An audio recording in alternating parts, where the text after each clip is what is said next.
When's the first time you heard that your neighborhood turned into a Crip territory? When's the first time you even heard the word Crip in gang terms? Okay, in the pen. Okay. In the pen. And now when I came home, and I had a what do you call it? Pen pal. I started corresponding with this little white girl, Robin. Okay, and so we corresponded for 2 years or so. When I come home, she's ready for me to come. She lived in Westminster, California. My brother Tall, he gave me a 76 Cadillac, red and white. Number 67. 67, a red and white Cadillac. He take it, and she's giving me the directions. Now remember, when I left the street, you had asked me what was the boundary. I had never drove no car on no freeway. But that night when I come home from San Quentin, my brother gave me that Cadillac, and I jumped on the freeway with directions from that girl and went to Westminster, California on the freeway, got to the 90 and went to Orange County. Didn't know what the fuck I was, but I went over there, spent the night with that girl, okay? That was my first night home. Now, when I come home, I started hearing something called kitchen Crips. I'm like, kitchen Crip? You mean the liquor store? Because see, that's a whole nother story, how we took that liquor store back from the guys who, it was their hangout, Mouton and them guys. But when we had a 69, we had a fisticuff, and they got whooped, and that became our corner. Also, before Kitchen Liquor Store was a Crip hangout, the older kids used to hang out there too. That's what I'm saying. Okay. Yes. We took it from them. So now you're home in 75 and you're hearing about Kitchen Crip in this neighborhood. When do you tie in Raymond Washington's name into this new creation? Oh no, I knew he was the one from the beginning. You did? Oh yeah, he was the one that said, I'm gonna call it the Crips. And whenever I heard the name, that's Raymond shit. Raymond did, ooh-wee. And I'm in San Quentin and I'm hearing all this shit. I'm like, Raymond started a monster. Okay? And then my brother, my oldest brother, he come to Quentin. He said, Raymond was in Tracy with me. I'm like, really? Like I said, after that slap, I never saw Raymond again. Let me ask you, Craig, while you in San Quentin during this time, what, 70 to 75? What's going on with the BGF, the Mexican Mafia? Oh gosh, excuse me. I ain't gonna go there. Yeah, but was there membership there? What? Was it BGF Mexico? Oh yeah, prison gang. Let's just say okay, prison gang. Remember, I started in Tracy, right? And I got a bus ride to San Quentin for helping a Latino brother. That's why I got sent to San Quentin. Remember, I always helped the underdog. Okay, so I helped the underdog in Tracy. That got me a bus ride to Quentin. When I get to Quentin, since I helped that dog there, his big dogs in Quentin says, we got your back. You understand? Because the grapevine is the motherfucker. The word had got to Quentin before I got there. When I was in, they put us straight in the hole because we left Tracy on a lockdown. So when we get to Quentin, they put us in B section. And the guy, the tier tender, pushing the broom in the hole, he said, who's tow truck? Who's tow truck? That's my prison nickname. And I said, that's me. You smoke Camels? You smoke cigarettes? I say Camels. Okay. You know how to use a stinger? No. Bring you. You drink coffee? Yeah. You need a pillow. He come back with a pillow, a carton of Camel cigarettes, a stinger that you put in the cup, make the water hot, and a cup. What's all this for? What's this shit for? What you doing? For taking care of our little brother. You understand?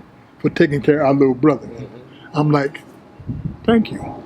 So it sounded like to me at that time, when you first hit the prison system, the black and brown didn't have a lot of racial problems. Bullshit. They did? Okay, I just told you, he gave me all that shit. Right. And then 2 or 3 days later, they let me out the hole. And when I get out the hole, that's B section. That's B section. And I got my bedroll, and I got the shit that the brother gave me, and When I come out, there was this little brother squatting beside the door, the rotunda door. They open it, sound like that in Quentin. And when they open it, I come out, and this brother squatting right there. He said, "You Monson?" I said, "Yeah." He said, "Yeah, I knew you was getting out. They told us you was getting out. Because you remember, the convicts run the prison, so they know everything." He said, "My name is so-and-so." So, okay. I said, "Where's East Block?" It's over here. "Let me walk with you." "What you want?" "You know what you want?" He said, "We're going to make you a general in the BGL. I said, "No, you ain't." He said, "Yeah, we're going to take care of you." I said, "I'm already taken care of." So this was a face-to-face recruitment. You didn't get a book slid on your This was right next door to me. We walking and talking. Okay? So I come from the streets from a gang, you know. And when I walked into San Quentin, I had 21-inch arms. I was already a leader. I don't want to be following nobody. Okay? The brother said, "You can't walk this yard by yourself." I said, "Okay. All right. We'll see. I don't want to be no affiliation." And Tracy, when I got there, I said, "It's a new sheriff in town." Because they told me I couldn't hang with the Mexicans. Okay, my little brother that I helped, because we used to sit on the yard, and the brothers would always come up to me, "Hey, Monson, you can't, but you don't sit and talking with them." You know, that's the racial thing y'all was talking about. We over here. I said, "Oh man, fuck that. You know, I want to be right here." You know, With somebody I know. And come on, man, you can't. I said, "No." And all the time, I'm sitting here with these little guys, and I said, "It's a new sheriff in town. You know, his name is Craig Monson, motherfucker." And because I was a bully then, not a bully, but I was big. You was a bully. You want to accept that title. Yeah. But let me ask you something. Weightlifting wise, you were in heaven. That's in my heaven. You know what I'm talking about in prison, weightlifting wise. Oh. Because all I did was eat and train. I eat and train, and recruit. I had Bad Bob from Seaside. That was my workout partner. He was BGF. Big youngster, Larry Armstead, he just died maybe a year ago. Terry Bradshaw. Bradshaw could slang some mind, had big back arm, talk a lot of shit though. He was from the US organization. Good brother though. He called me after he got out. He did about 10, 11, 12 years. He called me up when I was still on Gramercy. And we talked, you know. But I wasn't in no position to help. But we trained and we trained and we trained. That kept us, whenever they had shit in the pen, lockdown shit or racial overtone, leave my car alone. Yo, we're going to be locked down, but leave my car alone. We don't want no part of your shit. So between 1970 and 75, there really isn't no Crip presence in prison at this time. They start coming in, okay. We had the leader, one of the top shot callers of the BGF was Cross and Chino. Cross was an old dude. Chino was like his bodyguard, but they were BGF. When them Crips start coming in, they come in with a new law. See, the old school, they want to counsel. They want to have committees. Okay, no sticking. We're going to talk about it. When the youngsters come in, I say youngsters because they was all younger. We don't want to talk. Go to war. So. The Crips wanted to go to war. Yes. Did you bump into Kenny Carter and Eddie Hawthorne? No, you see, they were fighting their case. And then, I don't know where they sent them first. You know, because remember, Kenny was 16 when he got arrested. In many of our interviews, Kenny Carter has been referred to as a 16-year-old youth. Though it's a minute difference, through our research, we found that Kenny Carter and Eddie Hawthorne were both 17 years old at the time of the murder. Hawthorne had just turned 17, and Mr. Carter was 2 months away from his 18th birthday. So I guess he went to Tracy first and some of the lesser places, you know, maybe. But Tracy was a gladiator school, okay? Them suckers didn't. You know, I knew I just want to do my little time, buff some mind and go home. Give us your workout routine in prison. Oh, I can't give it. You can't. What you mean, it's like a secret or something? No, it ain't. It's just too much. Okay. It's in the book. Right. It is in the book. Where your book I supposed to sign? It's in the car. Okay. I got two questions. One is, when you came home in '75, and Yeah. the Crips are basically running the East Side in LA, period. Yeah. Were you ever concerned that Raymond wanted revenge for that slap, knowing that he was the new gang leader? Never thought about it. I never thought about it. And that never crossed my mind. I was a different person. When I came home, first thing I had to do was get me some driver's license, because I never had license before in my life. And I got a job. I got a job downtown, and I was staying with my brother Salam, and he took me over to the west side to John Seals' spot. John Seals had a spot over there. Okay, so I go to see Big John like 3 or 4 days after I'm home, and I'm telling Big John, man, I got to find a place to stay. I'm sleeping in the bed with my brother. My head up there, his head down here, and we talking about shit all from when we was kids all night. I got to get up a spot. John said, they got some spots right across the street from me for rent. The next day I went over there, looked at that apartment, and I moved in there. Where's this at? That's on Pico and Gramercy. And I moved in for $125 a month for 1 bedroom. Now, you know, that place right now is $1,600. Easily. Yes. My next question is, who introduced you to Muscle Beach in Venice? Donnie Boy, 1966. Donnie Boy took me to Venice Beach. Before prison? Yes. Okay. And look, are you filming? Yes. We go to Venice Beach 1966, and I'm 16, but I'm already yoked up and strong. I've bench pressed 300 pounds. They would not take our money. We go in the office, it was $8 a week, a month. They wouldn't take our money. Why not? Why you think? Because you was black? Thank you. Venice Beach was just as precious as it could be. Wait a minute. So week after week, day after, we go up there, and I'm determined. I said, man, fuck them. I jump over the gate.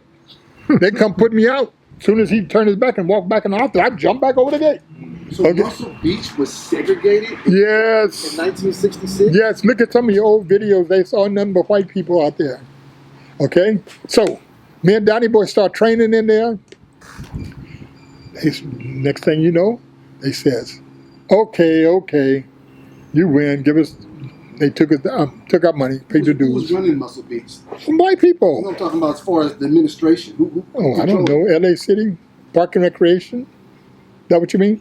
Who was stopping you from hopping that fence? Oh, was there a certain person that Oh yeah, he was the gatekeeper, you know, with his little tablet, you know, and they finally start taking my money, and they knew me by name. They would. I'm like, this motherfucker don't know the rest of these people in here name, but he knew mine. Okay. Who were some of the people that came out of Muscle Beach during your term that end up going to these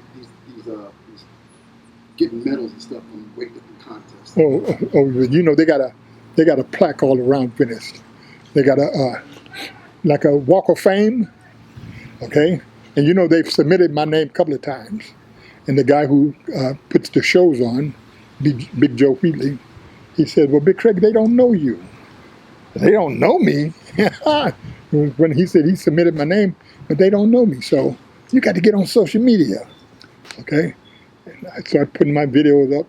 And mind you, Danny Trejo, on his last post, he posts for my book, okay, to help promote. He says, if you want to see the guy who ran Arnold out the pit, check Monson out. Okay, when I go to the pit, I see Arnold. I had to go early to catch him, okay, because when we come in, they would leave. When I say they, him, and his crew, his entourage. So They would leave because they were finished, or they would leave because you showed up? nah, I don't know, either. So I'm like, okay, if they're leaving because they finished, I'm going to get here early. So I get there 8 o'clock in the morning. Okay, I get there when they open the gate for their parking. And I'd walk over there. You see that picture with me with Mom sitting on the bleachers? I'd walk over there and sit, and I'd wait. And when he come, I got you. Because I was on a mission. And I'd go in the pit, poor Arnie eyes. I could see he was bewildered. And oh no, I'm gonna get. Can I get in the car with you? They benching. Yeah, okay. So I start benching with him, and he do a set, I do a set, somebody else do a set, Red Park I think it was, and then I'm doing here. Arnold said, "Big Craig, you're so wide, you got to go out here." And he took his hand and he slapped my hand, and I looked up at him because I'm thinking he's, punking me or something. He said, "You're too strong, you're too wide. Put your hands out here." Gotta go to a meeting. Hey, but wait. Y'all want to continue to talk? No. You gotta hold. You got another one. I got to sign. You're leading to a meeting or talking? I got a Zoom meeting. Oh, I got you. In 2 minutes. okay. Bring that book. Let me sign that book too. Oh yeah. So I'll be in the car. So how can I get to the front? right there. Walk straight out. So he slapped my hands out, and I take some of that weight off because I can't go heavy. I got to start off like a baby again because I'm in a different position. So I start off light, but Ono was right. My 400-pound bench press or whatever it was, 400, 450, it went up sky high. I went up to 500, 585 by going a different grip. I was like, damn, I'm stronger out here. And then, okay, I even started even wider. At the end of the bar, you got that collar, that big round ball, right? And so I said, I'm going to hold that sucker. And so I would put that round ball in my hand right here. You understand? And I'm wide as you could go. My hands are really touching the plates. And I started. Now look, I saw a video just yesterday of this great big old dude. He get up on the 4 plates. He hit it 2 times. And he got up and he was so damn happy. And he was jumping up and down. He was so happy like he done something. Do you know I used to put on 4 plates and rep it 25 times? That was my warm-up weight. And how much is 4 plates? That's 400 and 402 or 405 like that. What's your max you was hitting? 585 for 5 reps. Okay? And my buddy, Big Willie, who's holding me down in those videos, you see somebody holding me down when I'm doing skull crushes. Big Willie, we talk now, right now. He building a home up in Seattle, and he got another one in Arizona. He says, "You know what I hate? You know what I hate, Big Un?" That's what he called me, Big Un. I said, "What's that?" "That you never let me put on 600, okay? That you never did 600. And you know you could have did it." I said, "Yeah, but I would have had to strain. I didn't never do nothing where I strained. I could do it and talk to you while I'm doing it, okay? That was my show off, okay?" Let me ask you something. How come you never did competitions? On what? Like weightlifting, like I was a bodybuilder. I did. I mean, as far as Weightlifting. for medals and all that type of stuff. I got trophies at home. You do? No, because I'm thinking about like Arnold and shit, like Mr. Universe and shit like that. I won Amateur World in Geneva, Switzerland. Okay, all right. You didn't know that. I didn't know that, bro. You I know that. I thought you were lost in the mix from going to prison and all that. Oh no. Oh, okay. They sent for me twice. They paid for me to come to Geneva, Switzerland to do the World in 1983. Okay? They gave me 5th place. The crowd got so overwhelmed. It was in the convention center. They got so overwhelmed that they stomped the floor, rushed the stage, made the judges give me 1st place. Okay? Made the judges give me 1st place. So I came home from Switzerland with the 1st place trophy and the 5th place trophy and a box of Swiss candy. So this is why I was confused, because you said Venice Beach didn't acknowledge you because they didn't know who you were. How they not gonna know who Craig Monson is? They tell me. Wait. And I did a Mr. Los Angeles. Okay, that's where I met Roy Liedermeyer. I did a Mr. California. Lau Zato, Big Lau, the football player. He was the commentator. Big Lau came backstage and oiled my back down for me. He said, "Man, you big motherfucker today, you gonna whoop these motherfuckers like that." he kind of heckled me while I was on the stage. But I kept getting second, thirds, this, that, and the other, right? Because of my dark past. You know, my prison hanging over me. Even though Big Mike Tristan had been in the pen. But Mike played the game. I was going to ask you about Mike. Did you know Mike, and when did you meet Mike? Well, I know Mike.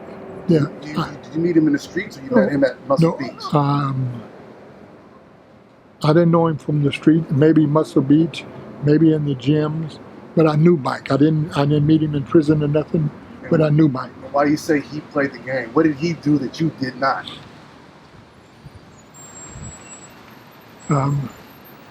They said I was too flamboyant. I was too outspoken. See, I don't know what he did that I didn't. But what was you outspoken on? What were you in there talking race shit or what? Well, when I did a show in London, called Night of the Crystal, and I have the trophy at home, a crystal vase. But now, mind you, they sent for me. They sent me a ticket, itinerary, hotel, everything. So I go to London, I do the show, and then they give me third or fourth place. I don't even remember what it was. But I was so mad. You motherfuckers sent for me to give me that, and who out there beat me? I was beating all them motherfuckers. I was better, okay? And they gave me a voucher on stage. And I said, what's this? This is a voucher. I open it up. It's a blank check. Well, give me, what is this? Okay? And remember, I come from the street, so I get mad. They said, calm down, we'll talk about it later, not on stage. Well, I go in the back and I pull a sink out the wall. I put a sink out, the water going everywhere. And so then the judges and the people that come in the back, and they look like an Indian totem pole, you know, with all the heads. They were at the door, all them little heads peeking out at me, because I had a breakdown in London. Big John Brown came back there because he competed. He was in the pros, I was an amateur. He came back there and calmed me down. Anyhow. Is that what blackballed you and got you your reputation in the industry? That was Wabba Naba. That was the Wabba Naba committee. In November 1983 at the Wabba Mr. World contest in Geneva, Switzerland, the pure presence of Craig Monson created a near riot. The crowd was overwhelmed by his massive, rock-hard physique, and when the judges placed him 6th in the competition, there was such an uproar that the promoter handed him the 6th place trophy together with the 1st, announcing judges' choice 6th place, people's choice 1st place. But when I came back, you see, when I came back from Europe, then America wanted to see me. My phone was ringing off the hook. Do this, do that. We want you to guest pose Palm Springs Classic. I go to Palm Springs to do a show. They give me $3,000 to do a show.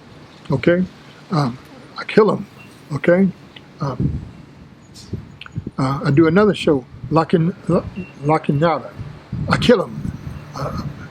I do another show in Arizona. They send for me. Okay, they give me $3,000 just to come and stay 3 minutes, 4 minutes.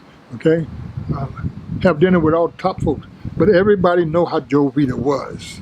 Okay, ain't nobody, this is not Joe Vita sanctioned. You know what I mean? Joe Vita was the man behind bodybuilding. Okay, so I didn't play the game. I got tired of second, thirds, and all that old mess. At the Mr. America contest in Monson's backyard, Pasadena, California, a similar thing happened. When the 2nd place in the tall class was awarded to Monson, the audience expressed its disapproval so vehemently that it took several minutes before the event could continue. For here was the Black Hulk, one of the heaviest, densely muscled, yet ripped physiques to appear in any major contest, carrying 272 pounds on a 6'2" frame and sporting 23-inch arms, 62-inch chest, and 29-inch thighs. Monson was displaying the kind of huge, solid massiveness that only years of hard, intensive training could bring. When I did the Mr. America in Pasadena, I knew that was my show. I was ready for that show. In Pasadena, in my backyard, Okay? So, say for instance, you got 7 judges on the panel, maybe 14, I forget. Half the judges were from Boston. Okay? You got 2 contestants in the show from Boston. Who's going to win the show? If half your judges from Boston. Somebody from Boston. Somebody from Boston. My sports doctor is a judge on the panel. They do the pre-judging in the afternoon. Then I go out in Pasadena Quad, because it's at the mall. Like, I go out there to get some sun, and my sports doctor, Walter Jacobs, he come up to me and he tell me, "Big Craig, they got it in for you." I said, "What you mean?" He said, "You ain't gonna win this." "Oh, who gonna beat me? Well, nobody there to beat me." He said, "No, they're not gonna let you win." I said, "We'll see about that." So, prejudging in the room where you pump up at and all, I'm checking everybody, who gonna beat me, who gonna beat me? I said, "Well, that brother looked pretty good." So I go stand beside him, we posing in the mirror, and he shake his head and walk away. He go, because I'm too big for all of them. I've been training. I was 34 years old. I've been training longer than all these kids. You know what I mean? I put my time in. I look like that rough concrete there, and they look like this smooth table. You understand? Or I look like that tree, all rugged and like an oak tree. And they didn't have that look, that age, like that thing on that what do you call it, that deer. Anyhow, so my pose routine. They give us so much time to do your routine. So I practice my routine for that time. My music gonna go off when my time is up, right? So I'm doing my routine, and right in the middle of it, when it's time for me to get going, because my promoter already told me I'm a crowd pleaser. So just before I get the crowd going, they cut my music off. And on the video, you see me look over there at the cameraman, and I mean at the video man, and I think, "Where's my music?" Like that. I'll do that. It's on the video. So they give the show to this guy. He's 21 years old. I'm 34. He ain't been training for 3-4 years. You understand? I've been training almost 20. Okay? So I'm sitting out in the lobby with the second place trophy. The boy who won is across the lobby over there, but everybody's on my side over here. Everybody coming to me, want to take pictures with me, wanted me to sign it. He ain't got nobody over there. I'm looking, that's your champion over there. You understand? And this old man walk up to me, and they let him come in. Old white man. Put his hand on my shoulder. I'm sitting down, looking up at him. And I'm pissed, right? And he says, "Tonight, you could have won Mr. Olympia." He says, "This was a farce." These are his words. "This was a farce. They gave bodybuilding a bad name tonight." And then he walked away. He patted me on the shoulder. Then he walked away. And I said, "Who is that old man?" And they said, "Big Craig, you don't know who that was?" Somebody in the crowd. Right? I said, "No, who was that?" They said, "That was John Grimmick." "Well, who is John Grimmick?" "That was your first Mr. America, first Mr. Oh, wow.